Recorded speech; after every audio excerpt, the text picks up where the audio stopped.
24 के चुनाव में नारा किसने दिया था कि 400 पार और संविधान बदलेंगे? भारतीय जनता पार्टी ना। तो जिस पार्टी की, जिस सरकार की आस्था संविधान में नहीं हो और वो पावर में हो, तो उससे आप क्या उम्मीद कर रहे हैं कि न्याय मिलेगा? लोग कह रहे थे इसका मिसयूज होगा, तो डॉरी एक्ट का मिसयूज नहीं होता है। अब पीएमएलए एक्ट है, उसका क्या होता है? यूपी में 15,130 केस, नंबर 1 फर्स्ट रामराज है ना, बीजेपी की सरकार है। ये बीजेपी को पता नहीं कि एट्रोसिटीज हो रहा है। दूसरा राजस्थान 8,449, वहां भी किसकी सरकार है? बीजेपी। तीसरा मध्य प्रदेश 8,232, किसकी सरकार है? बीजेपी की। कितने दिनों से है? 20 साल से ज्यादा से होगी। चौथा बिहार 7,400, रिपोर्टेड कह रहा हूं मैं, बहुत सारे रिपोर्ट नहीं होते हैं, अब बहुत सारे लोग सह के रह जाते हैं। 7,064, वहां किसकी सरकार है? एनडीए ना, नीतीश कुमार की। और महाराष्ट्र 3,024, टॉप 5 स्टेट्स बीजेपी की सरकार है। तो यहाँ मोदी सरकार बताए कि इसमें एक्शन रेट कितना है। अब मैं खुद ही विक्टिम हूँ, लेकिन मैं लड़ता रहता हूँ, मैं दबता नहीं हूँ। मैं खुद ही भेदभाव का शिकार हूँ, लेकिन इसको जो है ना, मैं रोता गाता नहीं। और मैं इस समाज को भी कहना चाहता हूँ कि हर जगह पुलिस आपको प्रोटेक्शन करने नहीं जाएगी, कोर्ट हर जगह नहीं जाएगा, सरकार हर जगह नहीं जाएगा। जो आपके साथ जैसा व्यवहार करे, इज्जत से बात करे, इज्जत से करो। जो जैसा व्यवहार करे, मुंह पे जवाब दो, रेसिस्टेंस करो, प्रतिरोध करो। उच्च शिक्षण संस्थान में IIT, IIM, medical college, engineering college, पारा मेडिकल कॉलेज, ये सब आएंगे कि नहीं आएंगे? क्या है उच्च शिक्षण संस्थान? डिफाइंड नहीं है। फिर सजा किस तरह की होगी? सिविल केस होगा, कोर्ट केस होगा, पूरा क्लियरली डिफाइंड नहीं है। वेग सा हम लोगों ने पढ़ा था, 6-7 पेज का वो था।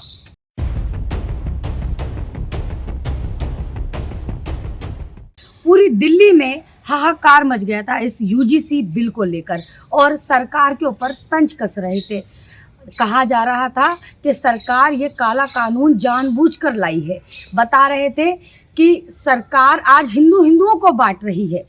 लेकिन आज हम इसी मुद्दे पर पहुंचे हैं दिल्ली यूनिवर्सिटी के प्रोफेसर रतन लाल जी के पास। उनसे बात करेंगे क्या है यूजीसी, क्योंकि आधी अधूरी जानकारी लेकर कोई भी प्रोटेस्ट करने निकल जाता है। पूरी जानकारी क्या है वो मिस्टर रतन लाल बताएंगे। सर, आप यूजीसी बिल को किस नजरिए से देख रहे हैं? आपने पूरी दिल्ली में देखा होगा, बवाल मच गया है इस यूजीसी बिल पर। यूजीसी भारत सरकार का ही अंग है, और सरकार में कौन है अभी? बीजेपी। एनडीए है, led by BJP, backed by RSS family, संघ परिवार। और मैं पहले दिन से ही कह रहा हूँ, अगर आप जाकर सोशल मीडिया पे वीडियोस देखें, तो मैं पहले दिन से कह रहा हूँ कि इस बिल में तो फ्लॉ जो था ही, बहुत सारी चीज़ डिफाइंड नहीं थी, है ना। जैसे उच्च शिक्षण संस्थान में IIT, IIM, medical college, engineering college, पारा मेडिकल कॉलेज, ये सब आएंगे कि नहीं आएंगे? क्या है उच्च शिक्षण संस्थान? डिफाइंड नहीं है। फिर सजा किस तरह की होगी? सिविल केस होगा, कोर्ट केस होगा, पूरा क्लियरली डिफाइंड नहीं है। वेग सा हम लोगों ने पढ़ा था, 6-7 पेज का वो था। बहरहाल उस प्रॉब्लम एक्ट पे नहीं जा रहा, अभी जा रहा हूँ कि भाई ये सुप्रीम कोर्ट में मामला था, और रोहित वेमुला, पायल तड़वी के मामले को लेकर उनकी माँ गई थी सुप्रीम कोर्ट, जिसके बेसिस पर सुप्रीम कोर्ट ने ये सरकार से जवाब मांगा था। और उन जो जवाब आया और जिस तरह का इंस्ट्रक्शन है, पूरा प्रोसेस है, तो उसमें इनको बनाना पड़ा। और उस आंकड़े ही बता रहे हैं कि पिछले 5 सालों में 118% एट्रोसिटीज़ में वृद्धि हुई। तो आप बताइए कि सुप्रीम कोर्ट, यूजीसी अभी गाइडलाइन बनाएगी, और सुप्रीम कोर्ट को ये पता नहीं था, सॉरी, भारत सरकार को ये पता नहीं था। रोहित वेमुला मामले में स्मृति ईरानी और बंडारू दत्तात्रेय का नाम आया था, उन पे कोई सज़ा हुई? पायल तड़वी वाले पे कोई सज़ा हुई? जम्मू कश्मीर में एक प्रोफेसर ने सुसाइड किया, कोई एक्शन लिया गया? बेंगलोर में कई प्रोटेस्ट किया, कई प्रोफेसर्स ने एट्रोसिटीज़ को लेकर। तो मेरा ये कहना है कि जब सरकार को ये पता है, तो हर बात सुप्रीम कोर्ट में क्यों जाएगा? जब आपको आंकड़े आपके पास आ गए, बच्चा भी 9th क्लास का बच्चा भी बता देगा कि भेदभाव college, university, medical college, engineering college में हर जगह होता है। 9वीं क्लास का बच्चा बता देगा। क्या आज भी होता है? अरे भाई, मैं तो यहीं खड़ा हूँ ना, अभी बताऊंगा ना कैसे होता है। आज भी होता है भाई, मैं 28 साल पढ़ा चुका हूँ, 1-2 दिन नहीं। अब मैं खुद ही विक्टिम हूँ, लेकिन मैं लड़ता रहता हूँ, मैं दबता नहीं हूँ। मैं खुद ही भेदभाव का शिकार हूँ, लेकिन इसको जो है ना मैं रोता गाता नहीं। और मैं इस समाज को भी कहना चाहता हूँ कि हर जगह पुलिस आपको प्रोटेक्शन करने नहीं जाएगी, कोर्ट हर जगह नहीं जाएगा, सरकार हर जगह नहीं जाएगा। जो आपके साथ जैसा व्यवहार करे, इज्जत से बात करे, इज्जत से करो। जो जैसा व्यवहार करे मुंह पे जवाब दो, रेसिस्टेंस करो, प्रतिरोध करो। सहोगे तो मरोगे, सहोगे तो मरोगे। मतलब अपनी रक्षा खुद करनी पड़ेगी ना हर जगह। ये तो बाबा साहब भी बोलते थे कि हर जगह थोड़ी आपको जाएगा मजिस्ट्रेट या पुलिस आपको बचाने। और पुलिस प्रशासन में भी उन्हीं के लोग हैं, प्रिंसिपल भी उन्हीं के, वाइस चांसलर भी उन्हीं के। आपको लगता नहीं है कि आज अपने लिए आवाज उठाने पर क्या सजा होती है? आप तो प्रोफेसर हैं जी। अगर SC ओबीसी की बात करें तो आपने कई केस देखे होंगे जी। क्या सजा होती है? लोगों को प्रताड़ित किया जाता है, जय श्री राम के नारे लगवाए जाते हैं। वो अलग मुद्दा है, उस पर आऊंगा। अभी एट्रोसिटीज में ही फोकस रखिए। तो ये जो सरकार है, आपने एक आंकड़े दिखा देता हूँ आपको, ज्यादा बढ़िया रहेगा जी।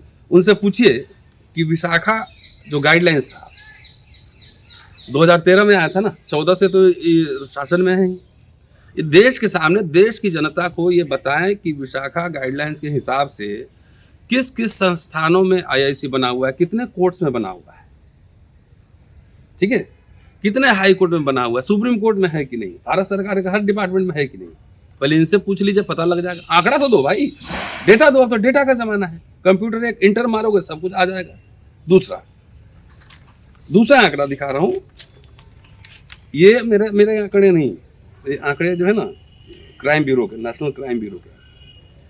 Atrocities on the list, top 5 states versus rest of India.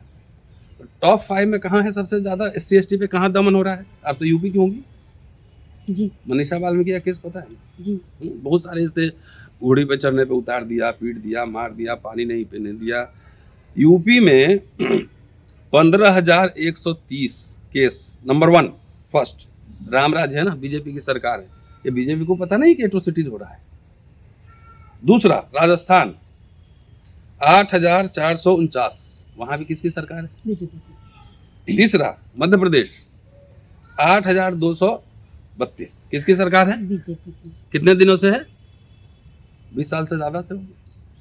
चौथा बिहार 7,400, रिपोर्टेड कह रहा हूं मैं, बहुत सारे रिपोर्ट नहीं होते हैं, अब बहुत सारे लोग सह के रह जाते हैं। 7,064, वहां किसकी सरकार है? एनडीए है ना, नीतीश कुमार की।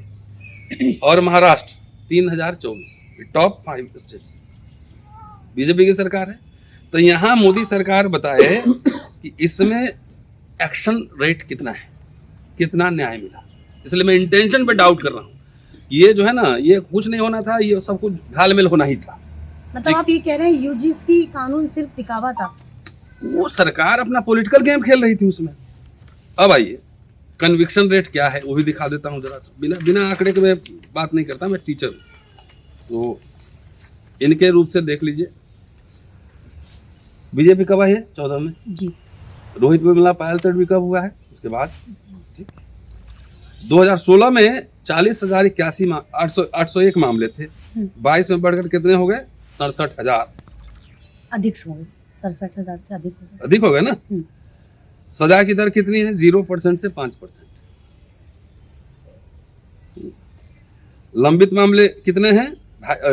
31 दिसंबर 21 तक 2.5 लाख से अधिक मामले लंबित थे, जिसमें 95% से अधिक उच्च पेंडेंसी है, हाई पेंडेंसी रेट में। फिर ये इक्विटल रेट देखिए, सबसे ज्यादा है भाई। जो गरीब है, जो सताया हुआ है, जिसके साथ न पुलिस है न प्रशासन है, कुछ नहीं, कितना दिन मुकदमा लड़ेगा? गवाह को तोड़ दिया जाता है, खरीद लिया जाता है। तो ये न्याय मिल रहा है क्या? नहीं मिल रहा है ना। अब आइए, SC ST एक्ट तो पहले से है ना, वो लागू कहाँ है? अगर उसी को ठीक से लागू कर दिए रहते, ईमानदारी से कानून को लागू कर दिए रहते, तो मुझे लगता है कि ये 26 एक्ट की जरूरत ही नहीं पड़ती। बाबा साहब ने एक बात कही थी कि बगैर संविधान बदले हुए प्रशासनिक हेर फेर करके संविधान को डिफंक्ट बनाया जा सकता है। तो अभी भी तो है। लोग कह रहे थे इसका मिसयूज होगा, तो डॉरी एक्ट का मिसयूज नहीं होता है। अब PMLA एक्ट है, उसका क्या होता है? इसका इतना विरोध क्यों हुआ UGC का? भाई विरोध इसलिए हुआ कि विश्वविद्यालय सब कब्जों में है, ज्यादातर सवर्ण के कब्जों में है। आंकड़े उठा लीजिए, कितने प्रोफेसर हैं, कितने वाइस चांसलर हैं, कितने प्रिंसिपल हैं, और वर्चस्वशाली लोग हैं, ठीक है। और हर जगह देखे ना, 3 दिन में सुनवाई हुआ, स्टे हो गया, रोक लगा दी। फिर अब 19 मार्च का क्या लग रहा है आपको? 19 मार्च में जो होगा देखा जाएगा। अब आइए बताता हूँ, ये आपको जो है 30 नवंबर 1949 का ये आर्टिकल है, ये देख लीजिए। किसने छापा है ये? ऑर्गेनाइजर किसका मुखपत्र है? किसका मुखपत्र है? बीजेपी का? नहीं, बीजेपी का नहीं, आरएसएस। इसमें क्या लिखा है कि इसमें संविधान का विरोध लिखा है, कि पढ़ के सुना देता हूं। The worst about the new constitution of Bharat is that there is nothing Bhartiyata about it. The drafters of the constitution have incorporated in it elements of British, America, Canadian, Swiss, and sundry other constitutions. But there is no trace of ancient Bharatiya constitutional law, institutions, nomenclature, and phraseology in it. आगे क्या लिख रहे हैं? But in our new constitution there is nothing, there is no mention of unique constitutional development in ancient Bharat. Manu laws were written long before Cyprus, Sparta, Solon of Persia. To this day, his law is enunciated in Manu Smriti, excite the admiration of the world and elicit मिटा हुआ। चलिए, मोटा मोटी लब्बो लुआबे है। एक बात और कह रहे हैं यहाँ पे फ्रेंचाइजीज के बारे में। But realizing the inertia of the common man to think about political issues and vote intelligently, we cannot over optimistic about the universal adult franchises. कि हम बहुत ज़्यादा आशा नहीं कर सकते। मतलब कि क्या चाहते थे? कुछ लोगों को वोट मिले, अधिकार कुछ लोगों को हो, सबको नहीं मिले। अब मनुस्मृति इनका संविधान है। 24 के चुनाव में नारा किसने दिया था कि 400 पार और संविधान बदलेंगे? भारतीय जनता पार्टी ना। तो जिस पार्टी की, जिस सरकार की आस्था संविधान में नहीं हो और वो पावर में हो, तो उससे आप क्या उम्मीद कर रहे हैं कि न्याय मिलेगा? आखिर आरएसएस के लोगों ने अंबेडकर, नेहरू के पुतले फूके थे कि नहीं फूके थे? 12 दिसंबर 1949 को रामलीला ग्राउंड में फूके थे। तो मैं तो पहले से कह रहा हूँ कि लीला कर रही है आरएसएस, बीजेपी की लीला है। एक हाथ से दिखाएगा भी ऐसे दे रहे हैं, दूसरे हाथ से ले भी लेगा। भाई एग्जिस्टिंग लॉ है, उसी को अगर सही से इम्प्लीमेंट किए रहते तो इस कानून की जरूरत क्या थी? मैं आपको एग्जांपल दे रहा हूँ। सुप्रीम कोर्ट ने कई ऑब्जर्वेशंस दिए हैं और जो जानना बेहद जरूरी है कि 4 इंपॉर्टेंट आपके पास है, शायद वो मैंने आपको दिया है, लाइए। कि भेदभाव की परिभाषा पहले से सभी तरह के भेदभाव को कवर करती है, तो जाति आधारित भेदभाव को अलग से परिभाषित करने की जरूरत क्यों पड़ी? तो पहले ओबीसी इंक्लूड नहीं था, है ना। इसमें तो ईडब्ल्यूएस भी है, महिला भी है, सब है। कमेटी का कॉम्पोजिशन देखेंगे थोड़ी खाली SC ST OBC कमेटी बनी। कमेटी में तो सारे सवर नहीं रहेंगे, 1-2 छोड़ दीजिए तो फैसला क्या लेंगे? ठीक है कि रैंकिंग को क्यों नहीं शामिल किया? बड़ी समस्या है। सही है, उसको शामिल करना चाहिए था। और इसमें एक इंटरेस्टिंग ऑब्जर्वेशन है कि अनुसूचित जातियों में भी कई लोग अब आर्थिक रूप से समृद्ध हो चुके हैं। तो इसका क्या मतलब है? आर्थिक रूप से जो समृद्ध लोग हैं उसके साथ भेदभाव नहीं होता है, उसके साथ डिस्क्रिमिनेशन नहीं होता है। चीफ जस्टिस ऑफ इंडिया पे क्यों जूते चले? जस्टिस चंद्रचूड़ ने बाबरी मस्जिद पे इतना बड़ा मतलब अनकॉन्स्टिट्यूशनल फैसला दिया। आत्मा ऊपर से आदेश आया था, कॉन्स्टिट्यूशन से नहीं आया था। उस पर किसी मुसलमान ने जूता फेंका? बिल्कुल नहीं है। किसी दलित ने जूता फेंका? लेकिन कोई ऑब्जर्वेशन अगर दलित चीफ जस्टिस ने किया तो उस पर जूते चल गए ना? बिल्कुल चले। वाई पूरन सिंह कहाँ? IPS जो सुसाइड किया अभी चंडीगढ़ में जी। क्यों सुसाइड किया? और जहां आप खड़ी हैं, मैं रतन लाल, 10 साल पहले मेरे ऊपर कॉलेज प्रशासन ने एक महिला उत्पीड़न का केस किया, ठीक है। तो मैं पूरा फेस किया। कमेटी ने लिखा है कि आपको जो है 90 दिन के अंदर रिपोर्ट जमा करना है, ठीक है। ये देखिए विशाखा गाइडलाइंस में क्या है कि इसमें शिकायत के लिए 3 महीने की समय सीमा है। 90 दिन। कि 30 दिन में आप शिकायत कर सकते हम्म, हैं। 90 दिनों के भीतर जांच और एक बाहरी सदस्य की अनिवार्य नियुक्ति शामिल है। तो 90 दिनों के अंदर जांच होना है हम्म, और एक बाहरी व्यक्ति होना है। हम्म। 2016 से अब तक 10 साल हो गए। 10 साल हो गए। और जांच कितना दिन में पूरा होना था? 3 महीने में। 3 महीने में पूरा हो गया। जब पूरा हो गया तो उसको रिपोर्ट सबको मिलना चाहिए था कि नहीं मिलना चाहिए? बिल्कुल मिलना चाहिए। हैं? ये सुप्रीम कोर्ट को, अरे भारत सरकार, मोदी सरकार को नहीं दिखता है कि एक आदमी अभी तक हैरेसमेंट का एक्यूज है, इसका मतलब अभी तक मैं क्रिमिनल हूँ।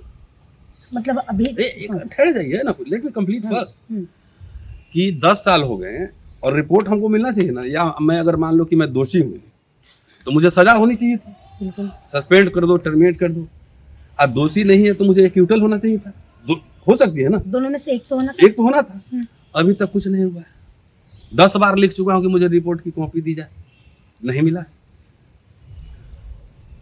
हाई कोर्ट क्या जाना, लग रहा है? एक मिनट Situation? ठहरिए। हाँ। भेदभाव कैसे होता है ना, सुप्रीम कोर्ट को मैं दिखा रहा हूँ, मैं प्रोफेसर हूँ ना, मेरी सैलरी हाई रैंक में है, ठीक। ये क्यों नहीं मिल रहा है मुझे हाई कोर्ट जाना पड़ा है इस मामले को लेकर। हाई कोर्ट में मैटर पेंडिंग है। एफआईआर होने से किसी का छुट्टी या प्रमोशन रुकता है? मेरा रुका हुआ 8 साल से। ये क्या है? कोई कानून में ये प्रिंसिपल वाइस चांसलर बता दे कि एफआईआर होने से उसका प्रमोशन से और अपॉइंटमेंट से कोई रिश्ता है? यहाँ तो बड़े बड़े क्रिमिनल्स जिस पे एफआईआर है वो तो प्रिंसिपल बन के बैठा हुआ है, जिन पे बड़े बड़े संगीन आरोप हैं, वो सब बड़े बड़े पोजीशन पे बैठे हों और मेरा सब रुका हुआ है। ये क्या है? जरा ये मुझे आप ही बता दीजिए। मैं एक एग्जाम्पल दिया। क्या हाई कोर्ट से कोई राहत मिली आपको? अभी डेट है ना लगा हुआ 8 तारीख को, देखते हैं क्या होता है। लेकिन ये कानूनी लड़ाई, कुछ लड़ाई कोर्ट में लड़े जाते हैं और कुछ लड़ाई हिम्मत से लड़े जाते हैं, सड़क पे लड़े जाते हैं, ठीक है। और मैं तो कहता हूँ ना, जैसे इतने सारे मुकदमे मेरे ऊपर हैं, बहुत सारे एफआईआर आपको नहीं पता होगा। हाँ, मुझे हाँ, बहुत सारे एफआईआर हैं। मैं डरता हूँ? आपको डरा हुआ दिख रहा हूँ? बिल्कुल नहीं। हाँ, तो क्या करोगे तुम? मेरा प्रमोशन रोक दोगे? यही कर सकते हो ना। मुझे लिखने, पढ़ने, किताब छापने, आर्टिकल लिखने से, बोलने से रोक सकते हो क्या? आपने सारे मुद्दे बताए, सारी चीज़ें बता दी। अब मैं ये जानना चाहती हूँ, जिस तरीके से ये रोक लगाई गई यूजीसी पे, लोगों ने धरना प्रदर्शन किए और आधी अधूरी जानकारी लेकर, तो मैं जनता जानना चाहती है कि आप उनको देखिए। पूरी जानकारी दीजिए। ये यूजीसी कानून बना क्यों? नहीं, वही तो मैं समझा रहा हूँ हाँ, कि मैं सब कुछ कानून से, कोर्ट में, कचहरी में नहीं तय होता है। अच्छा, ये तो मतलब नेकेड ट्रूथ है कि यूनिवर्सिटी में भेदभाव होता है, जाति के आधार पर, धर्म के आधार पर, सब कुछ होता है।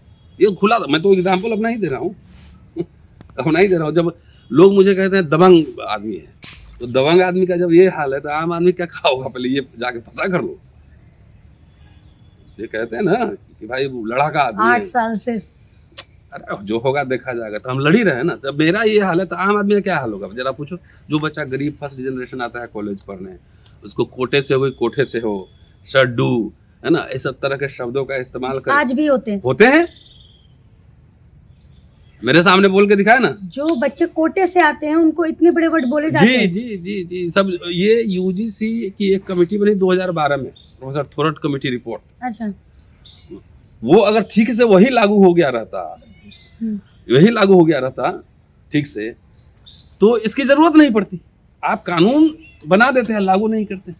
SC/ST एक्ट तो है, पॉस्को एक्ट तो है, कितना उसमें कन्विक्शन रेट है, कितने थानेदार, पुलिस। अभी पटना में एक रेप केस का मामला है, सब लिपापति का चल रहा है। अब धर्म भी इसमें जुड़ा हुआ है। तो मुसलमानों की लिंचिंग हो रही है, अब बटोगे तो कटोगे, सीधे मुख्यमंत्री प्रधानमंत्री कह रहा है। तो जो आदमी खुद ही कह रहा है ये बात, उससे आप न्याय की अपेक्षा कैसे कर रहे हैं? कई सारी सब्जियों के ठेले में, मार्केटों में ये लिखा हुआ आता हाँ, है कि बटोगे तो कटोगे। फिर? आज लोग बोल रहे हैं कि मोदी जी के लिए, वही लोग जो नहीं, कल तक नारे लगा रहे थे, वो लोग आज कह रहे हैं कि हमने एक मोदी जी को सांप समझा, नाग देवता। अरे ये सब मोदी जी का गुलाम है। जितना भी गाली दे ले, तेली कह ले, कुछ कह ले, देख इतना जो लोग प्रधानमंत्री को और एजुकेशन मिनिस्टर को इतनी गाली दे सकता है खुलेआम, तो दलित बच्चों के साथ क्या करता होगा यहाँ पे? जरा सोच लो ये बात। लेकिन ये सब गुलाम है, वोट देगा वहीं पे, ठीक है ना, वोट देगा वहीं पे। इनसे पूछो कि पायल तड़वी और रोहित को मुलाकात हुआ था, उसमें आए थे न्याय के लिए रोड पे। आज मुसलमानों पे वो तंज कस रहे हैं कि तुम्हें भी प्रोटेस्ट निकालना पड़ेगा। हाँ, भाईचारे की बात करते हो। नहीं तो वो तो मुसलमान लोग कह रहे हैं कि हम कागज ढूंढने में व्यस्त हैं अभी, भाई हमको प्रोटेस्ट करने का टाइम नहीं है ना, सीए ना। हाँ। तो मैं ये कह रहा हूँ कि बच्चों को माता पिता, जो खास तौर से जनरल कैटेगरी कहते हैं, माता पिता, स्कूल के शिक्षक उसको अच्छे संस्कार दें कि इंसान बराबर है, सबके साथ बैठना चाहिए, बात करना चाहिए, तो कानून की ज़रूरत नहीं पड़ेगी। सोशल मोरालिटी, सामाजिक नैतिकता अगर है, मेरे यहाँ तो सब तरह के लोग आते हैं, मैं थोड़ी कह रहा हूँ सारे सवर्ण बदमाश हैं, मैंने तो 90% दोस्त सवर्ण हैं, लेकिन हमको दमन करने वाले भी सवर्ण हैं, ये भी तो बात है। आप हमको 5 इंस्टांस बताइए कि जहाँ SC ST और OBC ने मिलके जनरल कैटेगरी लोगों का दमन किया है। हमने तो नहीं देखा। फिर तो दमन किसका हो रहा है? भाई दमन करने वाले पाकिस्तान से आ रहे हैं, बांग्लादेश से आ रहे हैं, नेपाल से आ रहे हैं, भूटान से आ रहे हैं, इंग्लैंड से आ रहे हैं, अमेरिका से आ रहे हैं, कि यहीं के लोग हैं। मेरा एक अंतिम सवाल है सर आपसे, ये मेरे दिमाग में बहुत देर से घूम रहा है। पूछो। कानून बहुत सारे आए 2014 के बाद। हाँ। कृषि कानून आया, NRC आया, CA आया, और जब इसका विरोध किया जाता था तो यही लोग जो कहते थे जिनको सरकार द्वारा लाए गए कानून से आपत्ति है वो पाकिस्तान चले जाए। हाँ। अभी सरकार ने जो कानून लाए हैं तो अभी आपको आपत्ति क्यों है? क्योंकि सरकार बहुत लोग कह रहे हैं कि लागू होगा तो हम मुसलमान बन जाएंगे, सोशल मीडिया पे देखा है। सोशल मीडिया पे हर तरह की वीडियो वायरल तो इनको भी सरकार के कानून नहीं मानते थे, ये भी चले जाए। कोई यूरेशिया तो बाम से वाला था, कितना साल से कह रहा है कि ये सब आर्यन सब ये सब हटा भगाओ यहाँ से, यूरेशिया चले जाए यहाँ से। हमने अपना बाप माना मोदी को, मोदी ने हमारे साथ बहुत गलत किया, गद्दारी कर दी, तो ऐसी तरह के वर्ड इस्तेमाल किए जा रहे हैं। हाँ, तो कह रहे हैं यूरेशिया चले जाए। बाम से वाले बहुत दिन 40 साल से कह रहे हैं। सवाल किसी को कहीं जाने की जरूरत नहीं है। सवाल अगर देश को सशक्त होना है, मजबूत होना है, अपनी मानसिकता बदलिए, सोच बदलिए, ठीक है। नहीं बदलेंगे तो आज न तो कल। अब समाज उस 50-100 साल पहले का समाज नहीं है। अगर रेसिस्टेंस हुआ, प्रोटेस्ट हुआ, हर इंस्टीट्यूशंस में लड़के खड़े हो जाए दमन के खिलाफ, अब जवाब देना शुरू करे। डरता है ना हमारा समाज की नौकरी होगा, क्या होगा, ये होगा। हम लोग तो बचपन से नहीं डरे, जो होगा देखा जाए। लेकिन समाज तो डर रहा है ना, तो इस डर निकालने के लिए बात बोल रहे हैं ना। जिंदगी भर तुम गाली खाओगे कॉलेज में, यूनिवर्सिटी में, और IAS बन जाओगे तो उस दिन क्या बन जाओगे? टीपू सुल्तान बन जाओगे। बहादुरी और साहस और डिग्निटी और सेल्फ रिस्पेक्ट तो बचपन से आदमी के अंदर होता है ना। बाबा साहब को कहते हो पढ़ लो तो लो एक बार, वो तो बचपन से स्कूल से झगड़ा लड़ाई मारपीट करते आ रहे हैं बाबा साहब। अभी मैं पढ़ रहा था एक वीडियो, आपने देखी होगी कि खबर बड़ी तेजी से वायरल हो रही थी कि एक दलित समाज के व्यक्ति ने एक ब्राह्मण लड़की को प्रपोज कर दिया, वो उसने मना कर दिया। अरे वो सब फेक था, वो सब मीम्स बना रहा था। तो उसको क्या था, वो भी उस पर सेक्सुअल हरासमेंट केस लगा दो, जेल तो तुरंत जाएगा वो। उसके पास भी तो है वेपन, और इसमें इस एक्ट में महिला नहीं है, महिला भी तो है। उनसे पूछिए कि पहले आप महिला हैं कि ब्राह्मण हैं, पहले आपकी जाति प्रमुख है या आपकी जेंडर प्रमुख, उनसे पूछिए ना। तो कहीं महिला बन जाएंगे, कहीं जाति बन जाएंगे, दोनों मजा लेंगे। जो जितने लोग प्रोटेस्ट कर रहे थे उनका कहना था कि हमें अपनी बहन बेटियों की चिंता है, अब हमारी लड़कियां कॉलेज कैसे पढ़ेंगी। क्यों इतना दलित में हिम्मत हो गया कि जाके प्रपोज किया? अपना क्लास में तो ठीक से बैठ नहीं पाता सीधा होके। मैं 28 साल पढ़ा चुका, 8 साल पढ़ा, 36 साल से यूनिवर्सिटी से जुड़ा हुआ हूँ। अब मैं सब तरह के लोगों को देखा, मैं क्लास में देखता हूँ कई बच्चे पैसा के अभाव में, फीस के अभाव में छोड़ के चले जाते हैं। मोदी जी को पता करना चाहिए क्यों चले जाते हैं। बेचारा डर से हम के बैठता है क्लास में, हम लोग को थोड़ा हिम्मत बढ़ाना पड़ता है। Yes, come out, speak. इनकी हिम्मत इतनी हो गई, प्रपोज करने जाएगा तो वहीं कुटा नहीं जाएगा, लड़की ही कूट देगी। क्योंकि आज के जमाने में कोई भी अपना नारी नहीं है। देखो, दोनों किसी भी धर्म, समुदाय, जाति, अगर दोनों वयस्क हैं, एडल्ट हैं, और दोनों मर्जी से साथ रहना चाहते हैं तो किसी को आपत्ति नहीं होना। तो ऑनर किलिंग कौन करता है? दलित करता है। कौन करता है? अभी दरभंगा में एक लड़की ने एक दलित से शादी की, उसके लड़की के बाप ने जो है ना उस दलित डॉक्टर को गोली मार दी। ऑनर किलिंग कौन करता है? दलित करता है कि अपर कास्ट करता है? आज भी भेदभाव उतना ही। हाँ, तो इसलिए सब फेक नैरेटिव बनाया जा रहा है। जब ऑलरेडी कुछ नहीं है तो न्याय मिल ही नहीं रहा है। मोदी जी ओबीसी हैं, एचआरडी मिनिस्टर ओबीसी है, ओबीसी का नॉट फाउंड सुटेबल हो रहा है। पूछिए ना कितने बाई चांसलर ओबीसी हैं, कितने प्रोफेसर। सब तो सेंट्रल यूनिवर्सिटी का डेटा अब सोशल मीडिया पे तैर रहा है। भले ओबीसी और एक ट्राइबल को बैठा दिया राष्ट्रपति, लॉ मिनिस्टर दलित, 2 ओबीसी, एक एचआरडी मिनिस्टर, एक प्रधानमंत्री, लेकिन काम होगा आरएसएस के एजेंडे के हिसाब से, मनुस्मृति के हिसाब से। मनुस्मृति क्या है कि कानून के नज़र में तो हम सब बराबर हैं, लेकिन प्रशासन की नज़र में नहीं है। मियाँ जी थाने पहुंचे, उनका रिपोर्ट नहीं होगा, उनको कुटाई होगी अलग से, है ना। तो ये है मनुस्मृति का लागू, जो कि ये सरकार में तो आपको कागज दिखा रहा हूँ, उसका फोटो खींच लीजिएगा, लगा दीजिएगा। जी बिल्कुल। ऑर्गेनाइजर का लेख है, इसको लगाइएगा, ये ऑर्गेनाइजर का। जी बिल्कुल, ये जूम करके लिया भी नहीं, है, मैं वो उसको फोटो खींच के दे दूंगा। तो ये बात है, समझिए बात। अब 19 मार्च का हम जानना चाहते हैं, इंतजार करते हैं। अगर क्या लग क्या रहा है आपको, रद्द किया जाएगा? 3 आंदोलन का जिक्र कर रहा हूँ मैं। हाँ, 2 अप्रैल 18, याद है आपको? नहीं मुझे SC ST एक्ट जो है ना, तो कमजोर किया गया था सुप्रीम कोर्ट से। देशव्यापी आंदोलन हुआ था, कई बच्चे शहीद भी हो गए थे, लेकिन सरकार को मजबूरन अध्यादेश लाना पड़ा और उसको टर्न डाउन करना पड़ा। दूसरा एग्जाम्पल दे रहा हूँ, विश्वविद्यालय में रोस्टर का आंदोलन हुआ 2019 में, 13 पॉइंट रोस्टर बनाम 200 पॉइंट रोस्टर, कि सुप्रीम कोर्ट ने कहा था 13 पॉइंट रोस्टर, अगर 13 पॉइंट लागू हो जाता SC ST OBC यूनिवर्सिटी में आ ही नहीं पाता। तो उस पर फिर भारत बंद हुआ था, मोदी सरकार आई थी नीचे और टर्न डाउन हुआ था, अध्यादेश ला। अब ये समाज, दलित बैकवर्ड समाज, अगर खा के घर में सोया रहेगा, अपने बच्चों की चिंता नहीं, वो सड़क पे लड़ेगा नहीं, अपनी ताकत नहीं दिखाएगा, अपनी संख्या नहीं दिखाएगा, अपनी वोट की ताकत नहीं दिखाएगा, तो कोर्ट कचहरी सरकार क्या कर रही? सरकार झुकती है, झुकाने वाला चाहिए। शुक्रिया। सिर्फ इस मुद्दे पर, यूजीसी मुद्दे पर सिर्फ चंद्रशेखर आजाद ही बोले, इसका विरोध करने में बहुत लोग बोले, विरोध करने में बीजेपी से ही लोग बोले। अब इसमें क्या टिप्पणी करूं, सबकी अपनी अपनी मर्जी है। लेकिन सरकार खामोश थी। सरकार तो देख रही थी ना, टेम्परेचर नाप रही थी कि कितना जा रहा है। एजेंडा सेट तो करती बीजेपी, तो हर समय एजेंडा सेट करती। अब मुसलमानों में देख लो, पहले 370 हो गया, उसके बाद हाँ करो मुसलमान लोग, उसके बाद CA NRC, उसके बाद वक्फ बोर्ड आ गया, उसके बाद झटका हलाल लगाने वाला है। बहुत बहुत धन्यवाद आपका। तो वो आपको इशू से आप खाली रिएक्ट करते हैं। सड़क पे उतरो यार, मैं तो पॉलिटिकल पार्टी से भी अपील कर रहा हूँ। जब बीजेपी पावर में नहीं थे, सड़क पे उतरते थे कि हंगामा करते थे कि नहीं? तो आप लोग घर पे क्यों ट्विटर क्यों खेल रहे हो? सड़क पे उतरो, मुद्दे उठाओ, जनता के बीच जाओ, जनता को मोबिलाइज करो। जनता को मोबिलाइज नहीं करोगे तो वोट कहाँ से आएगा? राजनीति में, पॉलिटिक्स में तो आपको हर समय जनता को पॉलिटिसाइज करना होता है ना, उसको हर समय एनर्जाइज करना होता है, इसके लिए आंदोलन करना होता है। पॉलिटिकल पार्टी ऑपोजिशन जाए सड़क पे, बोले भारत बंद करेंगे एक दिन। इतने सारे मुद्दे हैं, महंगाई का मुद्दा है, पर कैपिटा इनकम जो है गिर गया है, हर आदमी पे जो कर्जा है डबल हो गया है, बहुत सारे इश्यूज हैं। इंटरनेशनल पॉलिसी भारत का फेल है, ट्रम्प हर दिन डांटते रहता है गाइस मोदी। हाँ। तो विपक्ष की कमजोरी है, उनको लड़ना चाहिए सड़क पे।